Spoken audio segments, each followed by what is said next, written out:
Hello everybody, welcome back, and cancel the state funeral, tell the king to stop blowing. Thrash is not dead.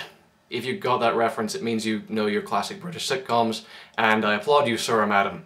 Anyway, yeah, it's been almost a year, I think, since the last video I uploaded, hence the change of background. I just wanted to sort of explain my motives for just sort of reappearing after so long. I got a job last summer, around sort of summertime, around June, May sort of time, and basically that resulted in me not having enough time to sort of produce and get any sort of content together for videos. I know it's not exactly the most strenuous format, but all the same, I guess I was just lazy, but I just sort of let it slide, and I haven't really been just willing myself to pick it back up in the time since. But as it turns out, I'm graduating just in a few months, graduating from my English politics degree, and hoping as I am to go into sort of journalism, getting into a sort of career in the media. It's sort of become an option for me to just to sort of get a foot in the door in that sort of field. I've been wanting to start blogging, start producing a little bit of content just online, just sort of thoughts and opinions on various sorts of things, various media. I'm currently maintaining my blog, which I started well over a year ago actually, called thrashersworld.blogspot.com, where I'm writing about music along with various other forms of media, books, movies, video games, whatever. And I thought, basically, I would return to this channel, this YouTube channel, for basically all my sort of commentary on music news and heavy metal music, and I would just sort of remain for write-ups on my blog for just my sort of commentary on other media. So, yeah, that's pretty much my explanation for where I've been. If any of my subscribers are still sort of watching and haven't just sort of assumed I was dead. But nevertheless, I've been sort of looking for a good reason to sort of get back into the sort of vlog sort of circuit. And I've just been sort of wanting to talk about some sort of metal related story for a while now, but I've just come across something in the last few days that I think warrants enough attention that it's as good a point to jump back in as any other. And I'm gonna have to tread carefully for this one, I think, because this is probably the first time I've ever actually got in front of a camera and talked about anything sort of overtly political.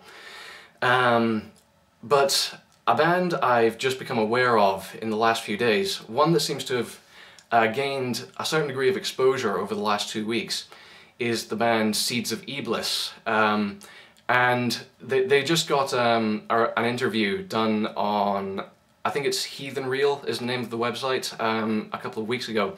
I'll post a link in the video description once I've got this video uploaded, but basically the gist of the story is that they are an Iraqi metal band, and if you're aware of the documentary from 2007, Heavy Metal in Baghdad, detailing the band of Krasakota and all the sort of difficulties they've had in recording and playing their music, the sort of idea of the Iraqi metal scene probably won't be lost on you, the sort of implications that holds for the sort of members playing the music, that's various difficulties that they have getting music out there. And Krasakota, they're playing fairly standard metalcore / thrash metal, and you know, they had a hard enough time of it before they emigrated to the US. And Seeds of Iblis, in a sense, have taken it to the next level, in that they are probably the first band in the history of the region not only to feature two female members, including their main songwriter and frontwoman, Janatza, I believe is her stage name, but they also play in the vein of sort of early Hellhammer, Bathory, Venom sort of music, overtly anti-Islam,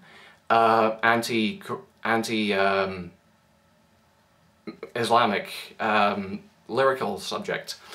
They just released their provocatively titled EP late last year called Jihad Against Islam on the French record label Legions of Death, which, as it turns out, is impossible to actually import into the country. The band members have themselves never actually seen a physical copy of their own album. And since the interview in Heathen Reel, they've actually been, Janata and her crew have sort of been at this for a couple of years now, but this is the first time they've actually gained some sort of degree of exposure. The EP has gained, I think, 3 reviews on the Metal Archives in the last 2 days, which for the archives is a pretty unprecedented level of activity. And I just think this is an absolutely fascinating story, both for its ramifications, basically just for its ramifications for the members of the band and for metal at large. Because as much as heavy metal, and extreme metal in particular, sort of engenders provocation, you know, it tries to go for a sort of controversial subject matter, you know, sort of the classic examples being sort of the Norwegian black metal scene, with bands like Mayhem, Dark Throne, writing overtly satanic lyrical matter. Whether or not it's sort of just for shock value or not is sort of up to the individual listener to decide, but it did cause a fair storm of controversy back in the early 90s, and that seems to be the sort of sound that Seeds of Iblis are modelling themselves after. And of course, I don't think I need to sort of impress upon anyone what this implies for the lives of the members. In the interview given to Heathen Reel, Janata has said in no uncertain terms that if the authorities find out her true identity and that she's producing and distributing this music, her life is at risk.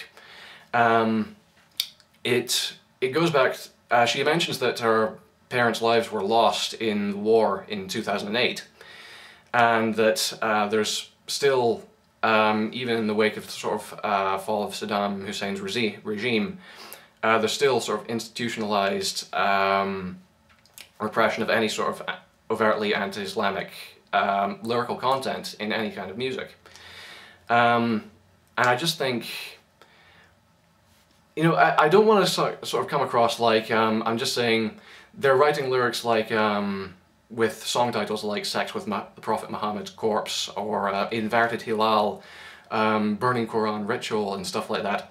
And I need to tread carefully here, obviously, because this is sort of a PC minefield, if you will, and I don't want to come across like I'm saying, yeah, burning Qurans, the world needs more of that, but I think what's important here to stress is sort of context over content. I mean, we're all probably aware of, like, the Pastor Terry Jones back in 2010 with his threats about conducting a Quran burning ritual on 9/11, on the anniversary of 9/11, causing a fair amount of international controversy.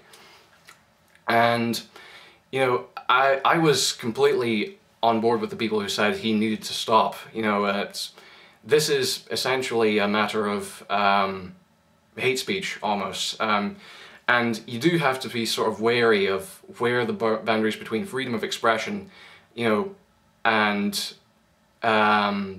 expressing your right to freedom of expression, essentially, where the line between that ends and where hate speech begins. And of course, the crucial aspect here isn't so much the actual content of the lyrics, which are essentially just aping the sort of aesthetics of, you know, Bathory, Sodom, Early Hellhammer, you know, all your sort of early necro black metal bands, but just applying Islamic aesthetics to it. But of course, the important thing here is context, because it's peculiar, I think, the way that the same, essentially threatening the same imagery, you know, this sort of visceral, categorical rejection of Islam and all it entails, the sort of image of the burning Quran can entail two entirely different things, depending on who's doing it, essentially. you know, it's one thing for Terry Jones to do this. I mean, he's a Christian pastor, you know, he makes a living, you know, worshipping the Christian religion. I mean, you know, sort of Islamic fundamentalist terrorism aside, what sort of impact does Islam make on his life? You know, it's not a question of whether he's being repressed or his freedom of expression is being infringed upon. He's perfectly allowed to live his life as he sees fit. In his case, burning the Quran isn't so much an expression of his right to, you know, the First Amendment or whatever you, however you phrase the idea of individual freedom of religion, freedom of expression. It's not so much that as it is sort of an assault, a sort of symbolic attack on others who practice that religion, and that I think is unacceptable. You know, it's not a question of, you know, I will live my life the way I want to. It's others may not live as they wish, you know, and that meaning gets inverted when it's being portrayed. The sort of image of the burning Quran is being portrayed by someone who's lived their whole life under the sort of institutionalized repression of sort of a religiously guided society. At least that's my 2 cents on it, and I have to really applaud the sort of members of Seeds of Iblis' Stones for being willing to actually put their lives on the line and publish content like this. As I say, it's not the actual content that's significant so much as the fact that they're actually publishing anything like this at all. You know, actually expressing their right to stand up and, you know, reject these institutionalized parameters through which they must live their lives.